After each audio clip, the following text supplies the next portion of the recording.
Bonjour et bienvenue sur Non Limite Sécu, le podcast francophone hebdomadaire dédié à la cybersécurité.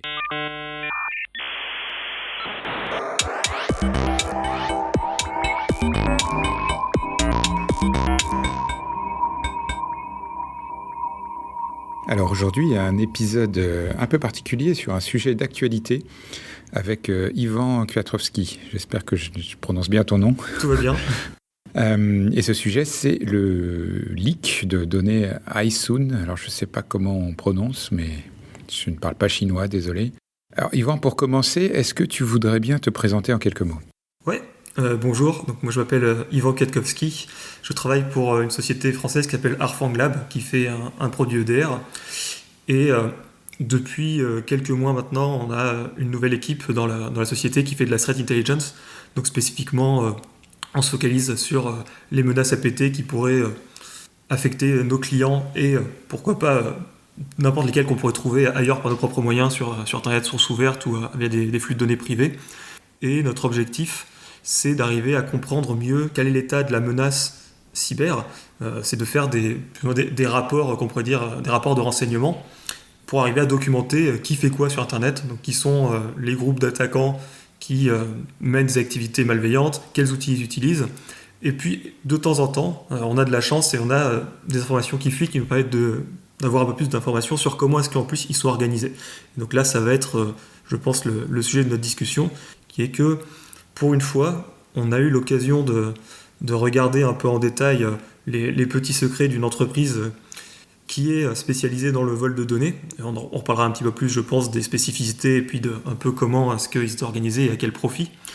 Mais ça fait aussi partie de nos sujets de recherche qui sont de comprendre comment travaillent ces groupes d'attaquants pour essayer d'anticiper la menace à l'avenir et puis surtout de mieux comprendre comment elle se structure afin d'apporter des réponses en termes de défense en face. Alors, qu'est-ce qui s'est passé exactement ? Est-ce que tu peux faire une petite chronologie et expliquer pourquoi on fait cet épisode aujourd'hui, en fait ? Ouais, avec plaisir. Alors, il y a beaucoup de zones d'ombre. Je pense qu'il faut commencer par dire ça. Je crois que c'était le 16 février dernier. Il y a eu un repo sur GitHub qui a été créé, donc un dépôt avec des documents qui ont été mis en ligne par un compte qui a été créé exclusivement pour ça. Il y a une adresse ProtonMail, donc c'est un individu ou un groupe d'individus, on ne sait pas, qui a créé un compte GitHub, qui a uploadé des données et qui a disparu ensuite. Il n'y a pas eu d'interaction ultérieure avec ce compte-là. Et au bout de quelques jours, je ne sais pas exactement comment est-ce que la communauté a pris connaissance de la création de ce repository. En attendant, les gens ont fini par tomber dessus et les gens ont commencé à consulter les fichiers qui avaient été mis à disposition et on s'est rendu compte de plusieurs choses. D'une part que c'était une fuite de données qui était assez importante en termes de volume, c'est-à-dire qu'il y avait à peu près 400 ou 500 mégaoctets de documents et de conversations internes d'une société qui avait été mis à disposition comme ça du public, et deux, qu'en toute vraisemblance, ces documents étaient authentiques. Et puis, à partir de là, ça a été un petit peu la course pour tout le monde pour essayer de comprendre qu'est-ce qu'il y avait dedans et analyser les données et essayer de voir un petit peu quel était l'impact de cette fuite de données. Peut-être qu'on peut commencer par dire un peu qu'est-ce que c'est que iSoon, enfin le profil officiel de la société. Je ne sais pas non plus exactement comment ça se prononce, si c'est iSoon, iSoon, voilà, on va faire au mieux. En tout cas, c'est une société qui est chinoise, qui est basée à Shanghai, mais qui a des succursales dans plusieurs villes du pays, notamment une succursale à Chengdu, qui est un hub connu de la cybersécurité en Chine. Et cette boîte, on pourrait dire que c'est un prestataire cyber, tout ce qu'il y a de plus classique en apparence. Si jamais tu regardes leur site internet, ils proposent des tests d'intrusion, du consulting, du développement d'outils de sécurité spécialisés, etc., etc. Sauf qu'il s'avère, en regardant les documents, que la société fait beaucoup plus que ça. Et en épluchant un petit peu, on se rend compte que on savait déjà que leur clientèle était principalement étatique. Ça, c'était quelque chose qui était affiché sur leur site internet. Il y avait tout un ensemble de références qui étaient des ministères, des bureaux de la sécurité locale, etc., etc. Il s'avère que, quand on regarde leur catalogue, ils ne font pas juste des tests d'intrusion ou du développement spécialisé ou même du forensique ou des choses comme ça, ou de la formation, mais aussi du développement de backdoor, de la pénétration de cibles qui sont susceptibles d'être intéressantes pour leurs clients, et ainsi de suite. Et donc, on a découvert de manière assez intéressante que c'était une société qui vend des services qu'ils appellent de la recherche APT. Alors, quand toi ou moi on dit on fait de la recherche APT, ça veut dire quoi? Ça veut dire on trouve des activités liées à des APT et on fait des recherches dessus et on publie. Eux, c'est l'inverse. Ils font des recherches en tant qu'APT, c'est-à-dire des recherches de documents et d'informations confidentielles. Donc, c'est littéralement une boîte qui avait une pignon sur rue, on pourrait dire, et qui vendait des services de piratage informatique pour tous ses clients. Mais est-ce que cette boîte était connue d'une manière ou d'une autre avant? Est-ce qu'ils avaient participé à des CTF, des concours de sécurité? Est-ce qu'ils avaient fait des publications techniques? Ou est-ce qu'ils sortent de nulle part? Enfin, est-ce que les gens qui connaissent un petit peu, qui font un peu la certaine intelligence comme toi, en avaient déjà entendu parler? Alors, réponse en plusieurs parties. Est-ce qu'ils faisaient des CTF? Alors, ils les organisaient. Localement, c'était une boîte qui était très bien implantée. Et eux-mêmes, ils avaient des partenariats avec les universités locales. Une chose qu'on voit en lisant les fuites de documents, c'est que spécifiquement, l'acquisition de talents, c'est un problème pour eux et pour tout le marché local. Et donc, ils essayaient de résoudre ce problème et ils avaient développé tout un ensemble de solutions qui étaient aller donner des formations dans des universités, essayer de détecter les profils qui étaient intéressants, organiser des CTF pour essayer de créer un peu d'émulation ou de faire vivre une communauté, etc. Donc, est-ce qu'ils étaient dans le monde du CTF? Oui, un petit peu. Est-ce qu'ils étaient dans le monde compétitif hors de la Chine? Ça, je ne suis pas capable de le dire. Mais en tout cas, dans les fuites de données, on a quelques adresses mail, ça et là, qu'on a pu trouver, et qui sont liées à des joueurs de CTF. Voilà. Alors, est-ce que c'était des joueurs de CTF qui se sont inscrits aussi au CTF de Hisun, ou est-ce que c'était des employés d'Hisun qui aussi dont l'email a fuité à travers leur fuite de données? Ça, on peut pas faire forcément la différence. Mais on sait qu'eux, ils étaient un peu implantés dans le milieu. Alors, deuxième partie de la question, c'était est-ce que la boîte, on la connaissait déjà? Alors, je vais te faire la réponse un peu de Normand, qui était un petit peu. On la connaissait et à la fois on la connaissait pas. C'est-à-dire que les gens qui étaient spécialisés sur le monde chinois et qui s'intéressaient vraiment spécifiquement à l'écosystème cyber de la ville de Chengdu, il l'avait déjà vu passer. Il y a un blog qui s'appelle NATO Thoughts, qui est sur Substack, sauf erreur de ma part, et qui est vraiment, j'ai l'impression il est vraiment une référence sur qui est qui dans le monde business cyber chinois, et la boîte avait déjà été identifiée. Elle n'avait pas été identifiée ils n'avaient pas été pointés du doigt en disant voilà exactement ce qu'ils font, ils correspondent à tel groupe APT, mais en revanche, on savait qu'ils étaient dans leur écosystème avec plein de boîtes autour qui, elles, avaient déjà, on va dire, attiré défavorablement l'attention des autorités américaines. Je pense spécifiquement à une boîte qui s'appelle Chengdu 404, qui est réputée, alors je ne sais pas avec quelle force on peut le dire, je pense qu'aujourd'hui on peut le dire officiellement, Chengdu 404, la boîte est APT 41, et ils sont en litige commercial avec Hisun. Ça veut dire quoi? Ça veut dire qu'ils ont des relations contractuelles. On ne sait pas exactement quelle est la nature de ces relations, mais on sait qu'elles ne se sont pas super bien passées.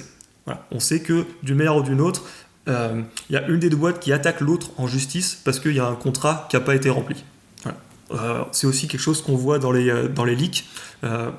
Quand tu regardes la date de la publication de l'avis d'inculpation du FBI pour Chengdu 404 en disant que c'était APT 41, tu as le même jour une conversation entre des employés haut placés de Hisun qui parlent entre eux, qui disent « Ouah, purée, t'as vu ça? T'as vu sur le site du FBI, les mecs de 404, ils se sont fait choper. » Voilà.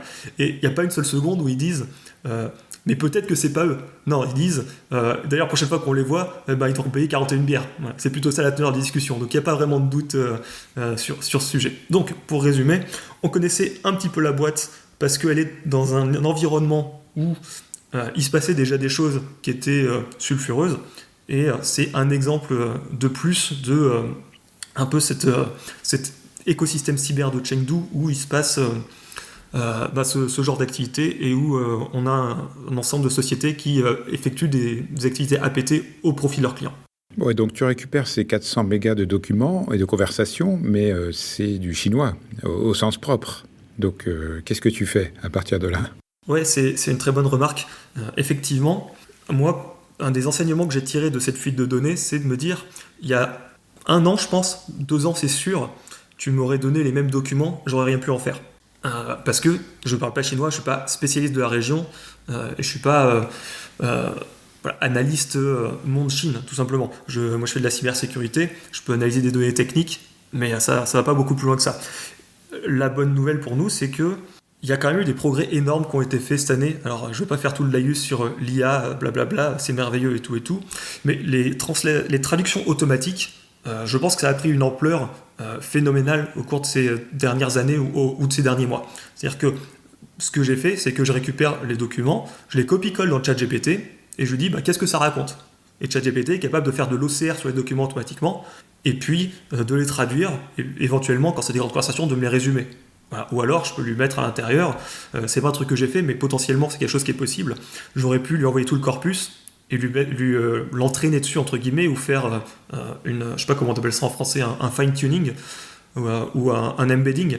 Je leur ai donné tout le corpus de données, puis je leur ai dit, maintenant, dis-moi où est-ce que ça parle de Zero Day, ou dis-moi qu'est-ce qu'il raconte sur telle société, etc., etc. Donc ça, c'est une possibilité. Donc qu'est-ce que j'ai fait ? Je me suis occupé de regarder les documents au cas par cas quand ils semblaient intéressants, et très rapidement, en fait, la communauté a publié des traductions complètes de tout le corpus. Donc je ne sais pas exactement comment ils ont fait, mais il y a des chercheurs qui ont généré, qui ont fait des forks sur GitHub, qui ont passé tout le corpus dans un outil de traduction automatique et qui ont régénéré des PDF avec le même texte, mais en anglais à la place. Et donc, pour moi, ça a été extrêmement confortable parce que j'ai pu aller directement consulter les documents sans avoir à me confronter avec la barrière de la langue qui, à mon avis, il n'y a pas si longtemps, m'aurait complètement bloqué et empêché de rentrer dans le sujet. Donc vraiment, je dirais que pour ce fuite de données, la barre n'a jamais été aussi basse. Et donc je pense que ça redéfinit un peu l'impact que peut avoir une fuite d'informations dans une langue étrangère pour l'avenir. Une langue étrangère aussi peu pratiquée, parce que si tu trouves des fuites de données en espagnol ou en allemand, il y a quand même des gens qui savent faire quelque chose avec en Europe. Mais là, c'est sûr que le mandchou, c'est moins courant. Donc maintenant, partons du principe que les données traduites sont fidèles à la source d'origine. Qu'est-ce qu'on peut trouver d'intéressant dans ces documents ? Qu'est-ce qu'on apprend en fait sur l'écosystème des APT, sur la manière dont ces gens travaillent, se financent ? Tu as déjà parlé des problèmes de recrutement, par exemple ? Ouais, alors il y a beaucoup de choses. Donc je pense qu'il va falloir qu'on découpe en plein de questions différentes, mais il y a plein d'aspects. On découvre déjà leur catalogue. C'est-à-dire, on a tous les produits qu'ils fournissent à leurs clients. On a aussi, au-delà du catalogue, on a aussi les clients en eux-mêmes. Dans les discussions, on voit qu'ils parlent de tel bureau de la sécurité de telle province, ou alors de tel partenaire, etc., etc. Et donc, ça donne une vision à la fois de qui sont les demandeurs, mais aussi quels sont les intérêts de ces demandeurs. Parce qu'il n'y a pas juste, on va dire, les commandes en direct, d'ailleurs je crois qu'elles n'y sont pas, mais par contre il y a les discussions entre employés où ils parlent de leurs interactions avec les clients. On les voit qui râlent parce qu'ils en ont marre d'interagir avec la police, on les voit qui disent ils ont essayé de pitcher telle donnée qu'ils ont volée à tel endroit, à telle organisation, mais qu'elle n'en a pas voulu parce que ça ne les intéresse pas. Donc ça c'est intéressant aussi. Puis aussi, enfin, on voit l'ambiance à l'intérieur de la boîte, un peu comment ils s'organisent, on voit les grilles de salaire des gens, ça c'est toujours rigolo. Mais de manière plus globale, je dirais qu'on apprend des choses sur cet écosystème-là. Je ne sais pas s'il est transposable forcément au reste du monde. C'est-à-dire que des boîtes qui font du mercenariat, on va dire, on sait qu'il en existe ailleurs. Est-ce qu'elles fonctionnent pareil que Aisun ? Ça, je ne suis pas capable de le dire. Et est-ce que toutes les boîtes chinoises fonctionnent pareil que Aisun ? Mon intuition me dit que probablement, ça doit être assez répétable, mais je ne peux pas le garantir. Donc il faut prendre quand même quelques pincettes à ce sujet. Mais donc, qu'est-ce qu'il y a comme enseignement majeur ? Est-ce que, par exemple, si tu fais de l'APT, tu es bien payé ou tu peux garder les bitcoins que tu as volés ou pas ? Alors, ça a été une des premières choses qui est ressortie du leak. Je pense que c'est pas la plus intéressante, mais c'est quelque chose qui est marrant. Donc on peut s'attarder 2 minutes dessus, c'est de voir que les grilles de salaire, elles sont très très très basses. Là, les pentesters, entre guillemets, alors j'ai plus exactement les chiffres en tête, alors il faudra me pardonner, mais je crois que de mémoire, c'était l'équivalent de $1 500 par mois, ou quelque chose comme ça, pour aller pirater des sites gouvernementaux, quoi. Et alors, sur les chiffres, je serais peut-être un peu à côté de la plaque. Ce dont je suis certain, c'est que là, par contre, on les voit râler. Voilà. On voit que les employés, dans leur chat interne, ils sont pas du tout contents de leur salaire, qu'ils n'arrêtent pas d'essayer de se barrer entre eux, au point où, entre cette boîte Chengdu 404 et Aisun, ils s'étaient mis d'accord pour avoir un accord de non, comment on appelle ça en français ? Non-débauchage, oui. Ouais, c'est ça. Ils s'étaient mis d'accord pour pas se piquer les employés les uns des autres, parce que j'imagine que la situation devenait tu n'arrives pas à des accords comme ça si jamais il y a pas un problème à résoudre d'abord, quoi. Voilà. Toujours est-il que les employés, ils n'étaient pas super bien payés, et c'était vrai à tous les niveaux de hiérarchiques. C'est-à-dire que, alors peut-être pas le PDG, je crois que dans la grille de salaire, il est pas trop mal, mais les pentesters sont pas contents, les secrétaires, tu les vois râler, même râler tu vois, de manière importante sur le fait qu'elles n'ont pas été augmentées depuis longtemps. Donc voilà, à ce niveau, c'était un peu... voilà, tu sentais une certaine tension. On va revenir sur cette question plus tard, mais je fais une petite digression. Tu parles de chat interne. Est-ce que ça sous-entend que tous les chats et tous les DM entre les employés étaient logués et que ces logs ont ensuite fuité? Est-ce que c'est l'attaquant qui a décidé d'activer des fonctions de logging, ou est-ce que tu penses que l'entreprise en elle-même conservait des logs de manière permanente et qu'ils ont fuité avec tout le reste? Alors ça, c'est une question super intéressante, merci de l'avoir posée, parce que ça permet de revenir sur un point qu'on a tout juste effleuré, c'est la question de l'origine de ces leaks. À l'heure actuelle, on n'est pas capable de dire qui a fait fuiter ces informations. Le fait que les employés soient manifestement mécontents en interne, ça laisse penser, ou ça a incité beaucoup de gens à croire que c'était sûrement une fuite de données interne. Mais si jamais tu regardes les données, t'as quoi? T'as des documents commerciaux qui sont des catalogues de produits ou les plaquettes distribuées aux clients ou aux clients potentiels, aux prospects. Ça, typiquement, ce serait le genre d'information qui est chez les sales. Tu as les grilles de salaire internes. Tu as des conversations privées entre les employés. Alors, je ne sais pas quel logiciel ils utilisent. C'est peut-être QQ, c'est peut-être WeChat, un équivalent local. Mais tu vois, c'est des exports HTML de discussions internes sur un client de messagerie. Tu as aussi... qu'est-ce que tu as d'autre? Tu as des screenshots de conversations sur téléphone portable. Tu vois, c'est un mélange de données qui est un petit peu hétérogène quand même. Tu dis, si jamais tu réfléchis à qui a accès à la fois aux conversations et à la doc commerciale et au téléphone portable, c'est pas super clair. Tu vois, j'ai pas le profil qui me saute en tête. Tu vois, c'est pas le mec des ventes qui est pas bien payé, c'est pas non plus le pentester, c'est pas la secrétaire. C'est un peu particulier. Donc, il y a un mystère qui demeure à ce niveau-là. Ma théorie, c'est que si jamais tu regardes les documents, déjà, il y a une chose qu'on peut dire, c'est que certainement il y a eu du piratage à un moment ou un autre. Parce que moi, je vois pas qui dans la boîte avait accès à tout ça, à moins que ce soit peut-être l'admin 6, un truc du genre, mais à moins que ce soit l'admin 6, je pense pas que cet ensemble de données ait pu être récupéré sans une forme de piratage. Alors, on va me dire, une société qui embauche des pirates informatiques, potentiellement, ça réduit pas énormément la liste des suspects. Mais c'est intéressant malgré tout. Voilà. Deuxième point, c'est que les risques encourus, je pense, en Chine pour ce genre de fuite de données, ils sont importants, parce que effectivement il y a la question de données internes, de NDA peut-être, ou de clause de non-dévoilement d'informations sensibles auxquelles tu peux avoir accès, etc. Je suppose que c'est réprimé sévèrement. Le fait d'avoir embarrassé le gouvernement chinois, je pense que tu peux prendre assez cher, en fait. Donc je suspecte que si jamais c'est un employé de Aisun, certainement que la personne, enfin moi j'imagine pas quelqu'un faire ça si jamais il peut pas se barrer du pays juste après, ou s'il n'est pas déjà sorti. Donc ça c'est une hypothèse. L'autre hypothèse, et qui est pour moi la plus crédible, ce serait que ce soit un groupe APT quelconque qui ait réussi à rentrer chez Aisun, qui ait collecté toutes les données qu'il pouvait sur le réseau pendant X temps, et puis qui ait décidé à la fin, une fois qu'ils avaient récupéré tout ce qui les intéressait, de tout balancer pour créer...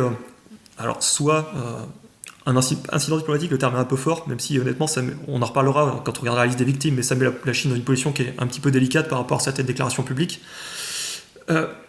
Malgré tout, ça peut être donc soit pour embarrasser politiquement, soit aussi pour qu'ensuite des forces de police quelconques se saisissent de ces documents, traitent les informations et puis puissent lancer une procédure judiciaire. Voilà. Et donc là, tu te retrouves avec, alors je ne sais pas exactement comment appeler ça, mais si jamais c'est des données qui ont été volées par une institution policière ou judiciaire, tu ne peux pas forcément, si c'est acquis de manière illégale, directement réutiliser cette information de manière au tribunal, ou en tout cas tu ne peux pas monter une inculpation avec des données volées, en tout cas pas à ma connaissance. Mais par contre, si jamais ça a fuité dans la nature miraculeusement et qu'ensuite la police se télécharge sur GitHub, là je pense que c'est une autre histoire.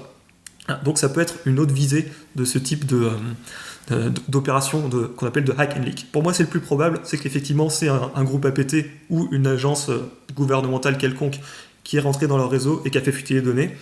Mais c'est pas impossible que ce soit un employé interne qui ait décidé de faire ça. Je pense juste que c'est moins probable, mais tout le monde n'est pas d'accord là-dessus.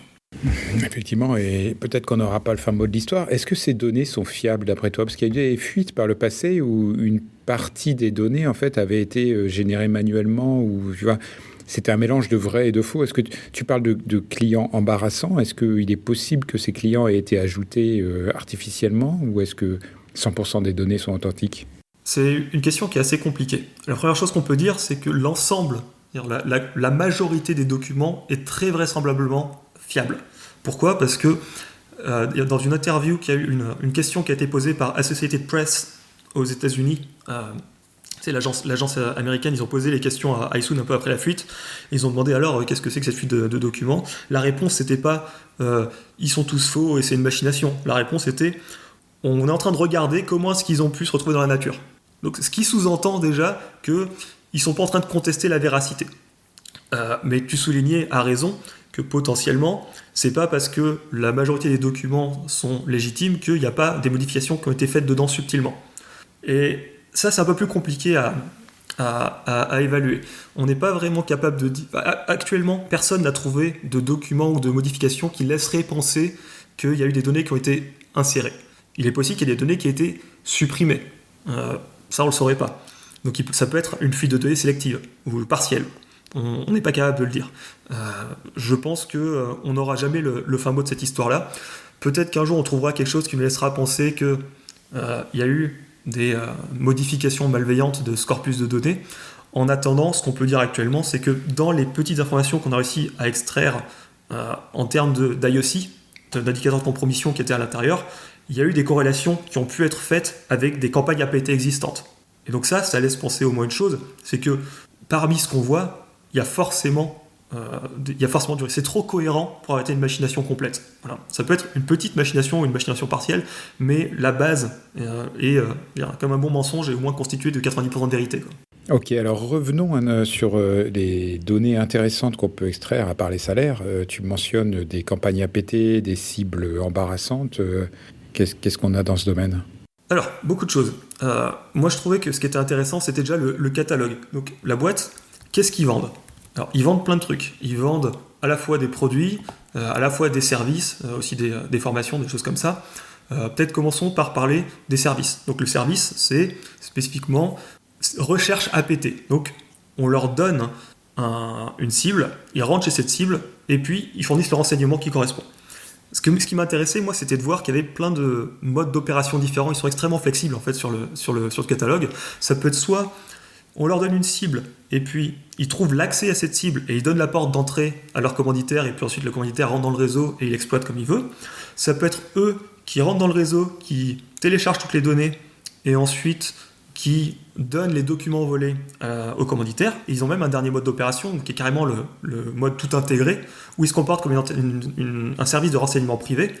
Et carrément, ils rentrent chez la victime, ils prennent les documents, ils analysent les documents et rédigent directement des notes de synthèse, des briefings, ils sortent les documents intéressants pour la considération du client. Et donc je trouvais que c'était intéressant parce que vraiment ça montre qu'ils ont toute la chaîne. C'est pas juste la partie piratage informatique, c'est la partie renseignement cyber de A à Z. Donc ça c'était plutôt intéressant. Ils ont même un quatrième mode, c'est le fait de, si jamais tu es un client et que tu as tes propres opérations, mais que tu manques un peu de personnel, tu peux louer des jours hommes de pirates informatiques et te les envoies dans tes locaux et puis viennent participer aux opérations cyber. Donc ça, j'avais trouvé que c'était plutôt marrant. Ensuite, sur les produits, ils ont pour commencer des backdoors. Ils en ont un certain nombre, Windows, ils en ont sur Linux, ils en ont sur macOS.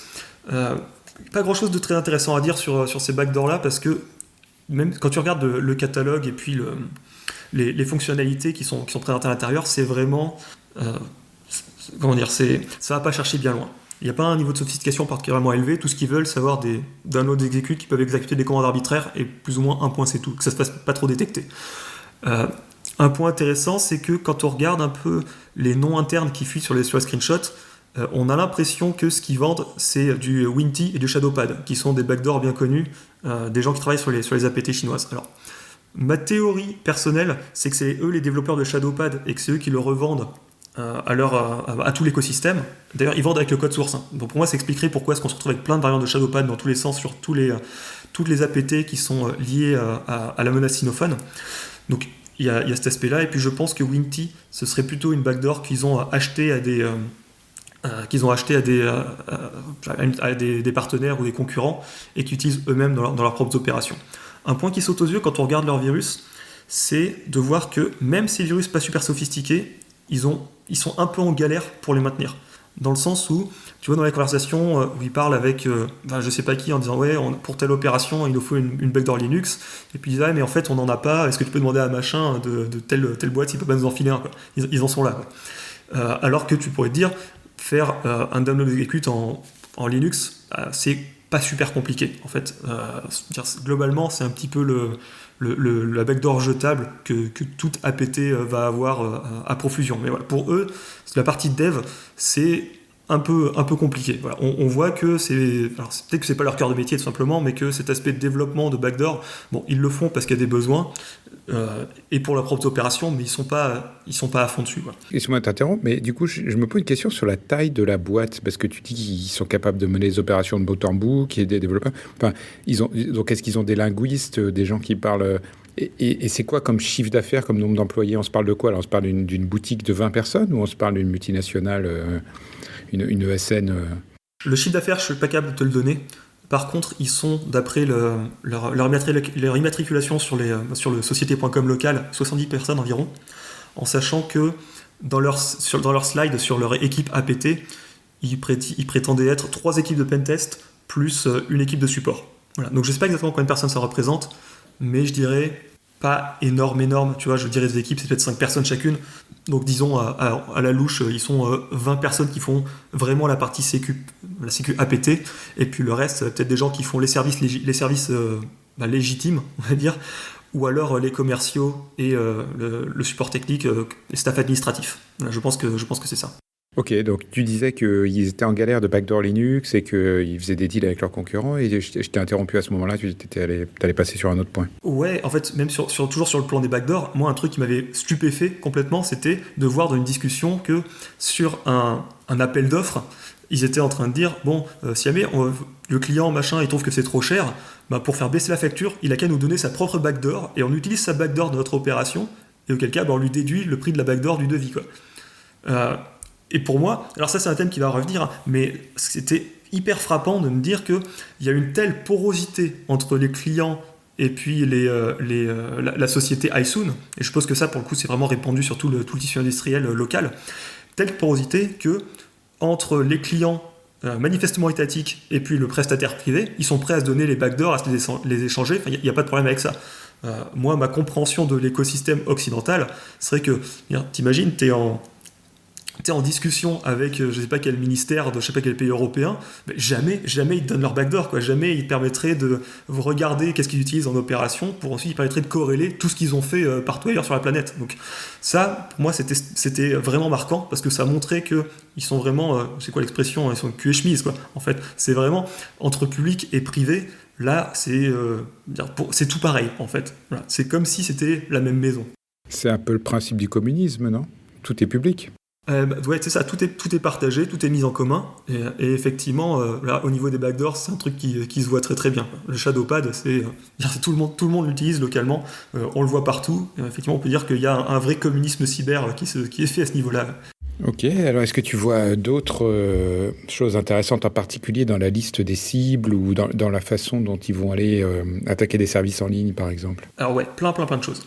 Deuxième truc que je peux dire, c'est un truc qui manque dans leur catalogue, qu'on voit jamais, c'est les Zero Day. Ils évoquent un peu le sujet, dans le sens où ils en parlent parce que des fois ils connaissent des mecs qui en ont ou ils peuvent en réutiliser, mais ils n'ont pas l'air d'avoir une équipe interne qui est capable de rechercher des Zero Day. Manifestement, ce qu'on voit dans les discussions, c'est qu'ils n'ont pas le niveau technique pour pouvoir les maintenir eux-mêmes. Il y a une discussion qui était là aussi qui m'a abasourdi. Il parlait de la Tianfu-Cup. Je sais pas si tu connais, c'est l'équivalent chinois du Puntuan. En fait, ils appellent ça le Puntuan chinois sur leur site officiel, donc il n'y a pas du tout de... C'est assez clair ce que c'est. Et en fait, dans les discussions, entre les dirigeants de iSoon étaient en train de dire, bon, quand est-ce qu'on aura accès aux POC qui ont été trouvés pendant la Tianfu-Cup ? Parce que, manifestement, il y a un processus tout à fait institutionnalisé où les preuves de concept qui sont trouvées donc, sur les vulnérabilités découvertes par la Tianfu-Cup, elles sont remontées quelque part, on ne sait pas où, dans, je suppose, une instance publique, et ensuite, elles ruissellent vers les différents Alors, on va appeler ça les différents bureaux de sécurité de chaque province. Alors, ils les ont pas tous, parce que manifestement, dans les discussions, ils ont l'air de dire que certaines provinces sont mieux loties que d'autres en fonction de leur niveau technique. Mais voilà, donc ça redescend jusqu'aux provinces, et puis après, les provinces elles-mêmes, hop, elles font ruisseler jusqu'à leurs prestataires privés en leur redonnant les preuves de concept. Donc ça, c'était quand même assez intéressant, parce que si jamais on apprenait que le Punt2Own faisait ça, je pense que ça ferait un peu de bruit. Je pense que ce serait un petit scandale.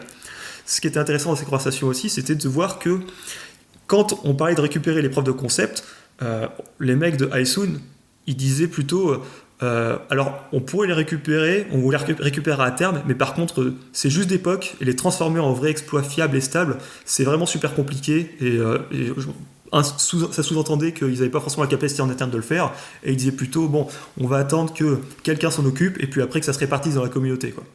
Donc clairement ça allait se propager de manière spontanée.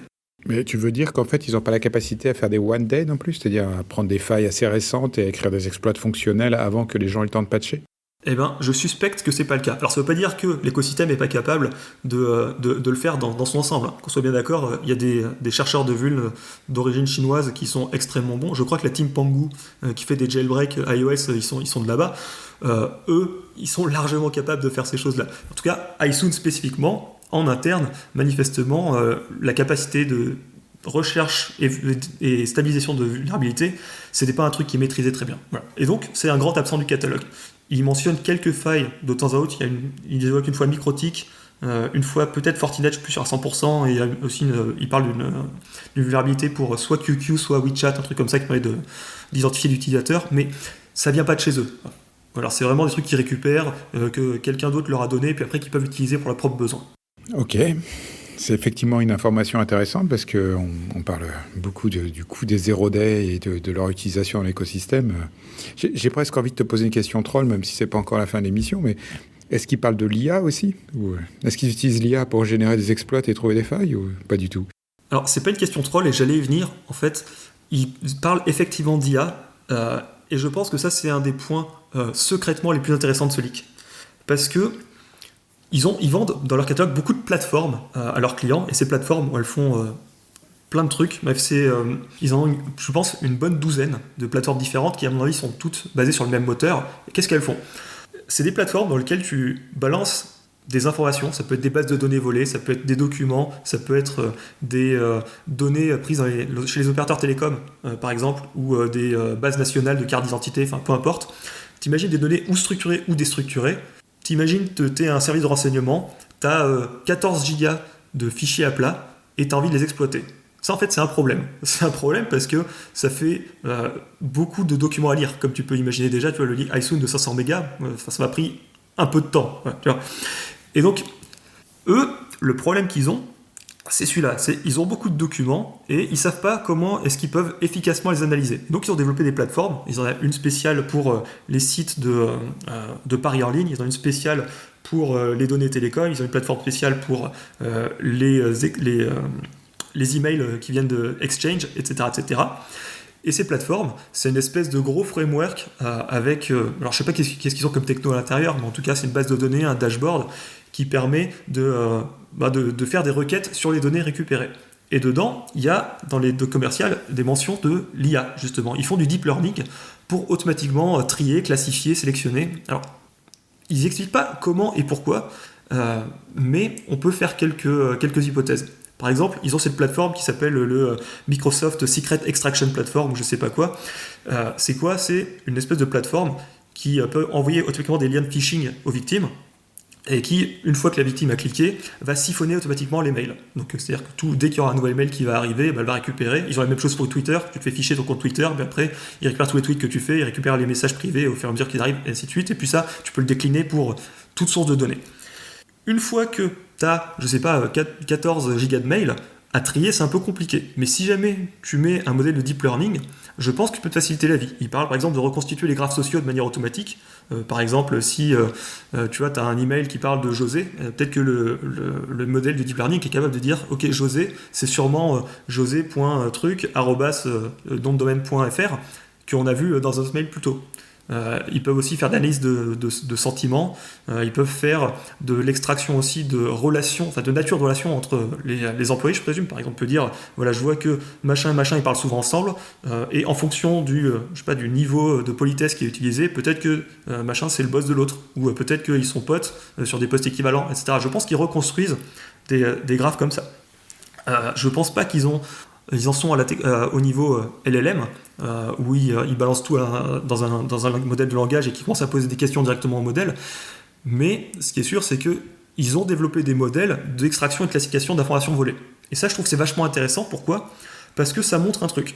On a parlé un petit peu, et de manière pas toujours charitable, de leur niveau technique, en disant, bon, leurs backdoors, elles sont pas terribles, les mecs, ils font que du phishing, y a les zero day, c'est un peu trop compliqué pour eux, etc., etc.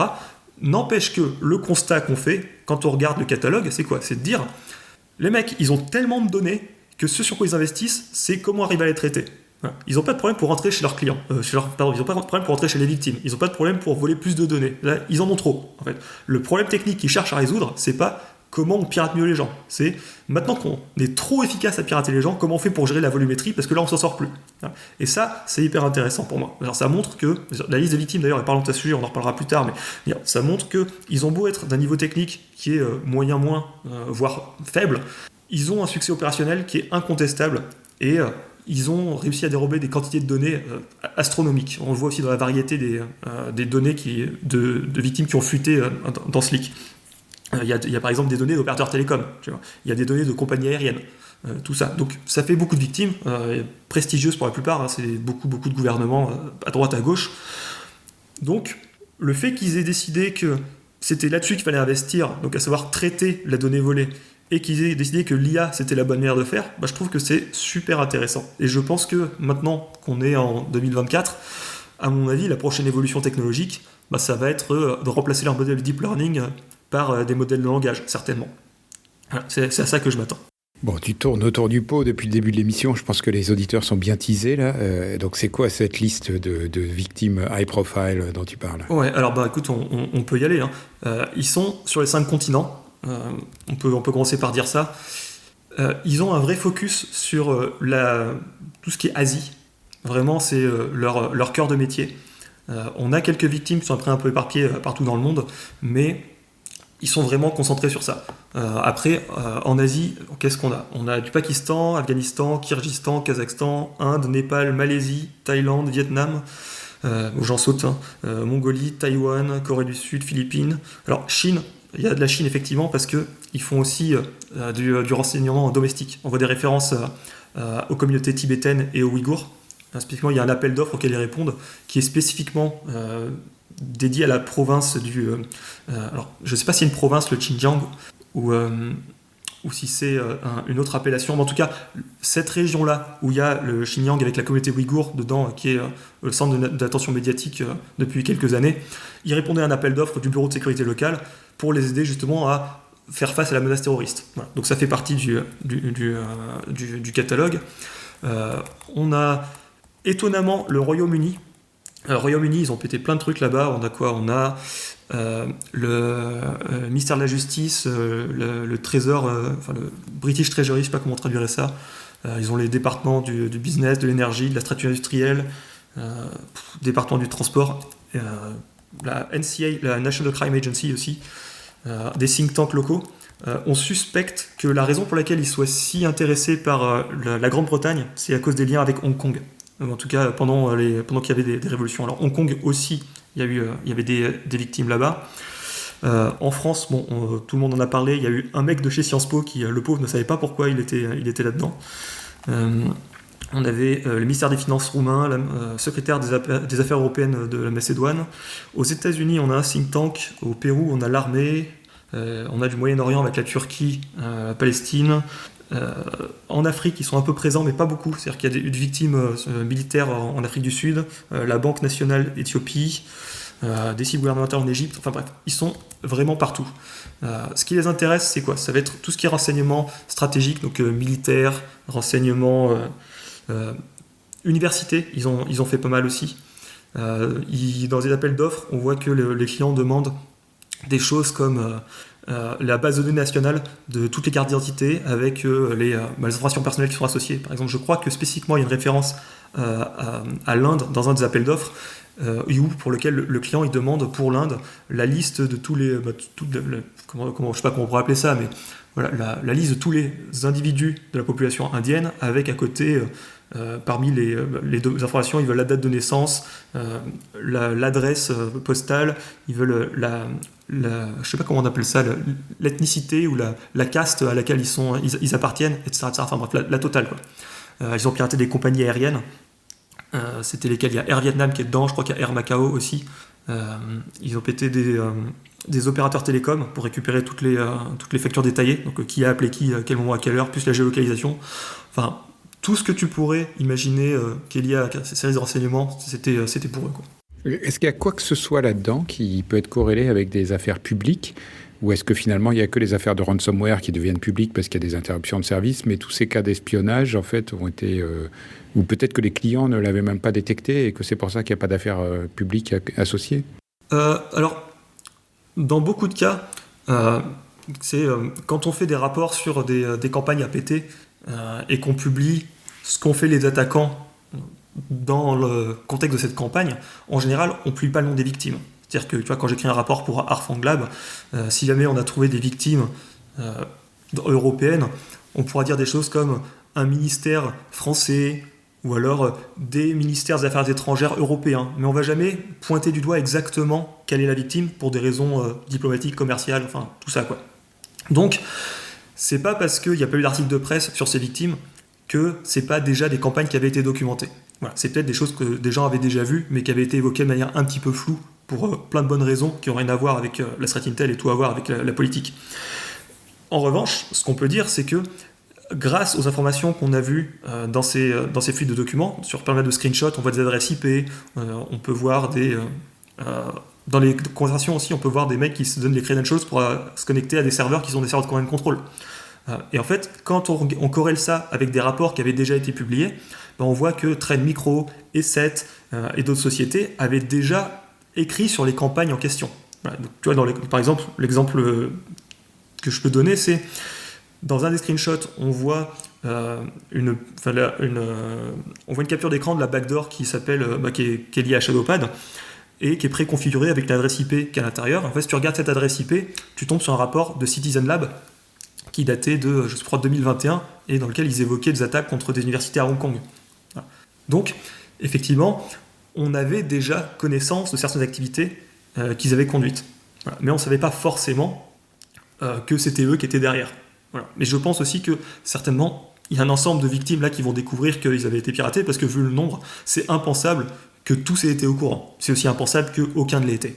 Alors, je change un peu de sujet quand même, mais ce qui m'intrigue, parce que là tu parles quand même de cibles, on va dire, high profile, enfin tu vois, ministère de la Défense, base de cartes d'identité et autres, et qu'il n'y a pas derrière de technicité ou de 0D, mais alors c'est quoi leur technique? C'est juste un vieux mail de phishing, et dans 99% des cas ça marche, et ça permet de récupérer des bases de citoyens et des choses comme ça? Alors on ne sait pas à quel point... On a quelque chose qui fuite sur le phishing, sur la méthodologie. On sait qu'ils parlent beaucoup de phishing et que ça a l'air d'être leur vecteur numéro 1.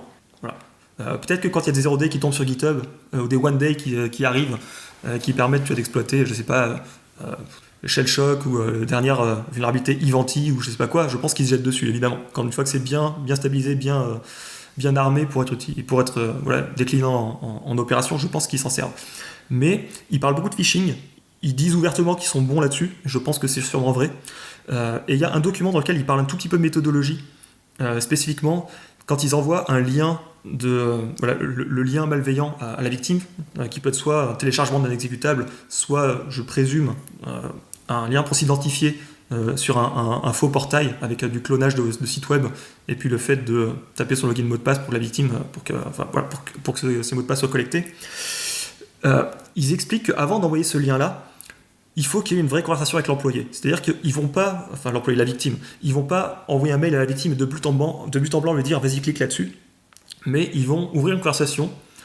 Il va y avoir une discussion qui va s'étendre sur je sais pas combien de mails, et au bout d'un moment, il va y avoir un prétexte légitime dans lequel ils vont dire voilà, on a parlé pendant 2 jours, là de suite, on s'envoyait 10 mails pour dire je vais vous envoyer la facture, maintenant voilà la facture, elle est à telle adresse. Voilà.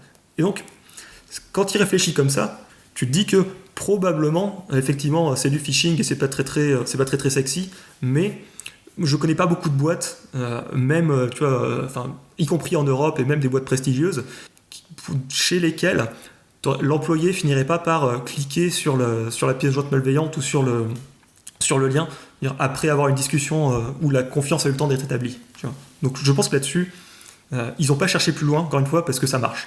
Ok, mais je me demandais s'il y avait des techniques un peu originales, des taupes, de la coercion physique, des choses comme ça, tu vois. Non.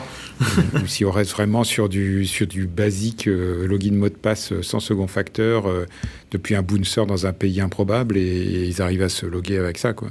Ah oui, on est clairement là-dessus. C'est ça le niveau de technicité qu'on voit dans ces leaks. Un point qui est intéressant sur les victimes, que j'ai trouvé, c'est quelque chose non plus qui n'était pas intuitif pour moi, mais tu pourrais te dire, bon, ok, on voit l'écosystème, tu as le client qui va voir son fournisseur, il lui dit, voilà, j'ai besoin des informations qui sont à tel endroit, pirate-moi ce truc, et donne-moi je sais pas, tous les mails, tous les PDF, peu importe.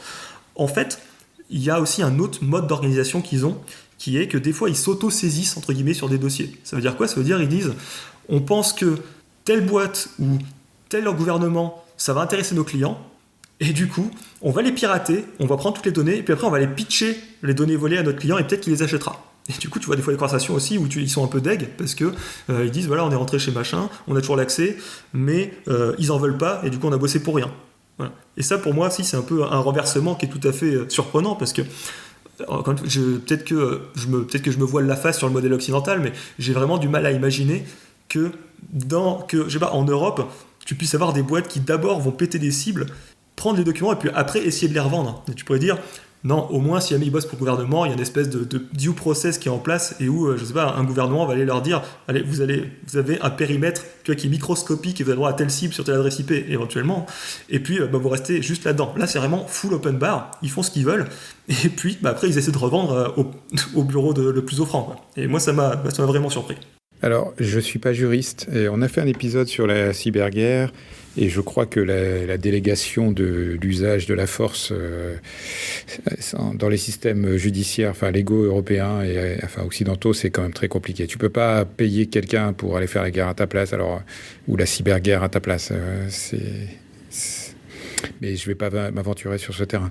Par contre, une question que je me pose, c'est est-ce qu'ils font du moonlighting, comme on dit en anglais ? C'est-à-dire, est-ce que s'il y a deux clients qui leur demandent les mêmes données, ou est-ce qu'ils vont essayer de vendre 2 fois ou 3 fois les mêmes choses en disant que c'est l'exclusivité, ou tu vas travailler en parallèle pour l'État et puis après revendre les données ou les accès à des groupes de ransomware? Parce qu'on dit beaucoup aussi qu'il y a une porosité entre les groupes d'attaquants chinois para-étatiques et des groupes de ransomware, des initial access brokers et ce genre de choses, quoi.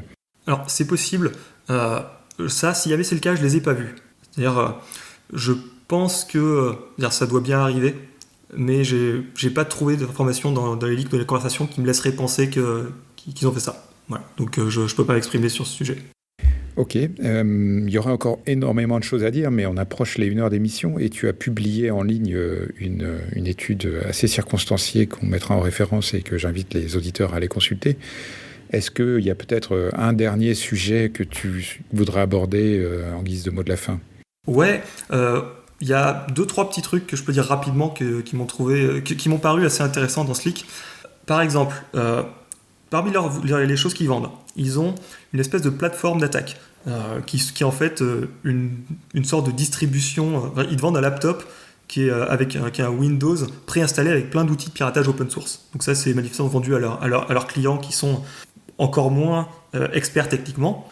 Et donc, ils leur font des espèces d'interfaces graphiques où ils n'ont plus qu'à cliquer pour ensuite utiliser les outils. Ils ont fait Windows Kali, si tu veux. Donc ça m'a fait rigoler. Ils ont aussi une plateforme d'attaque qui est un peu la même chose, mais sur, on va dire... je ne sais pas exactement comment ça se présente. Je ne sais pas si c'est une VM qui donne ou un accès à une plateforme. Je crois que c'est un accès à une plateforme.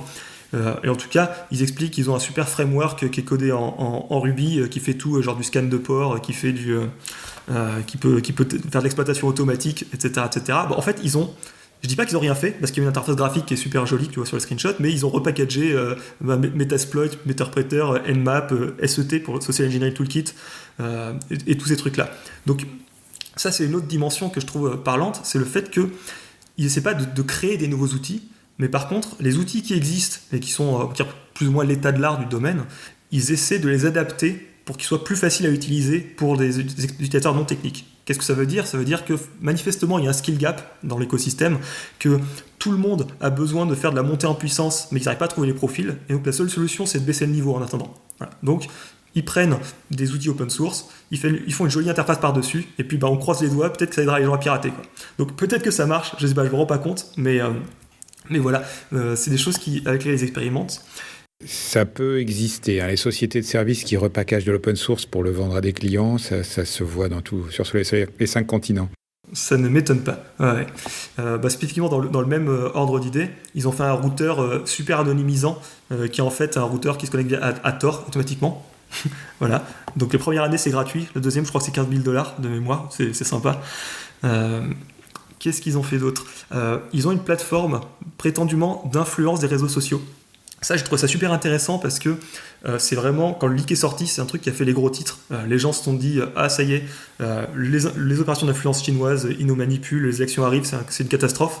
Fallait regarder un peu ce qu'il y avait à l'intérieur parce que je pense que la capacité a été largement survendue. Leur capacité d'influence, entre guillemets, Twitter, c'est quoi ? C'est comme ils ont fait pour Microsoft et pour Gmail, ils ont une plateforme de phishing pour aller ficher des gens qui sont sur Twitter. Et par-dessus, je pense qu'ils ont racheté une fonctionnalité qui permet de cliquer sur tous les comptes que tu as piratés ou de les grouper par cluster et puis d'aller automatiquement leur dire d'aller retweeter des contenus ou d'interagir avec tel ou tel contenu, poster tel message. Mais quand tu réfléchis au truc, tu dis mais ça doit quand même pas bien marcher ce truc-là. T'imagines, t'as passé une semaine à faire du phishing pour un mec et à récupérer son compte je suppose dont t'avais besoin pour aller faire du renseignement. Et après tu vas cramer ton accès pour aller retweeter un machin avec lequel le mec a jamais interagi. Je pense que ça marche pas. Ils parlent jamais de faire des faux comptes ou de manipuler des flottes de personas qui ont été créés de toutes pièces. Donc à mon avis, ce machin-là, c'est quoi ? Ils avaient cette plateforme Twitter qui répondait à un besoin de renseignement.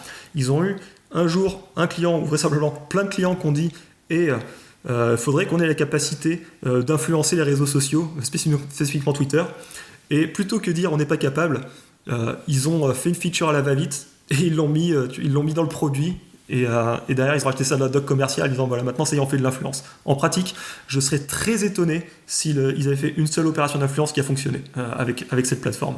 Ok, c'est quand même pas mal pour une équipe de 20 développeurs. Ils sont à la fois au four et au moulin, si je puis dire. Effectivement. Ils développent... Alors, les backdoors, ils vont pas vite dessus, ils ont un peu de mal à les faire. Par contre, pour ce qui est de faire des frameworks et puis des interfaces graphiques, là, ils sont vraiment à fond. Alors, pour atténuer un petit peu ce constat, je dirais que je suspecte que, comme pour leurs plateformes, qui ont l'air de sortir toutes du même moule, je pense que leurs différentes interfaces graphiques, à mon avis, c'est toujours un peu la même et qui rebrandent à chaque fois. Un point aussi qui m'a intéressé dans tous ces produits qu'ils ont en commun, c'est qu'il y a toujours des features de logging et d'audit. C'est vraiment très très organisé, je sais pas comment dire ça, mais vertical en fait comme mode d'organisation du travail. Pour toutes ces plateformes, la manière dont ça marche, c'est que tu as un manager, il dispatche des tâches aux différents employés, les employés les font, et puis après, tout ce que fait l'employé, ça va être noté quelque part. Genre s'il télécharge la backdoor, c'est noté. Si jamais il a besoin d'utiliser tel outil, ce sera logué aussi. Et à la fin, il a un score qui est mis par son manager pour son évaluation personnelle, quoi. Voilà. Et tu as vraiment le sentiment qu'à chaque fois qu'ils font un truc, alors autant la boîte peut s'auto-gérer et aller pirater qui elle veut, quand elle veut, où elle veut, mais autant le pauvre employé tout au bout de la chaîne qui va effectivement faire ce piratage, alors lui par contre, tout ce qu'il fait est tracé et auditable et peut être regardé, peut-être utilisé contre lui plus tard. Donc moi j'avais trouvé ça assez parlant de voir que malgré tout, il y a cette dimension de micromanagement qui infuse tous leurs outils. Et voilà, ça m'a paru marrant. Oui, après, je ne suis pas un expert de la culture chinoise, mais je sais que dans les usines, il y a des mégaphones dans tous les bureaux et le chef doit pouvoir hurler sur tout le monde en appuyant sur un bouton. Et c'est un design important dans les usines chinoises. Voilà. Petite anecdote vécue. Ouais, marrant. Alors là, il ne parle pas de mégaphone, mais par contre, spécifiquement, tu vois bien que c'est built-in, la possibilité d'observer ce que fait tout le monde. Peut-être un dernier exemple de ce qu'ils font. Ils font du consulting sur les architectures de réseau pour faire de l'attaque informatique. C'est-à-dire qu'il propose un diagramme réseau sur comment est-ce que tu montes une salle depuis laquelle les employés vont attaquer, comment est-ce que tu anonymises ton accès pour aller vers les C2 et puis ensuite des C2 vers les victimes. Le petit point moi, qui m'avait fait sourire, c'était de voir qu'il recommande ouvertement d'acheter tous les serveurs de commande et de contrôle avec des fausses identités. Et deuxième point, ils disent que tous les opérateurs qui se connectent au C2, il faut absolument qu'ils aient un clavier qui soit configuré en langue non chinoise. Voilà. Alors on sait qu'en pratique, ils ne l'ont pas vraiment fait ou pas toujours fait. Donc je pense que l'instruction, elle est là, la recommandation est là pour une raison. Mais ça montre qu'ils réfléchissent à ce problématique d'OPSEC et au point où ils vont même revendre le savoir-faire. En tout cas, merci, c'était extrêmement intéressant. J'espère que ça donnera envie aux gens d'aller lire l'étude plus détaillée. Chers auditeurs, nous espérons que cet épisode vous aura intéressé. Nous vous donnons rendez-vous la semaine prochaine pour un nouveau podcast. Au revoir. Au revoir.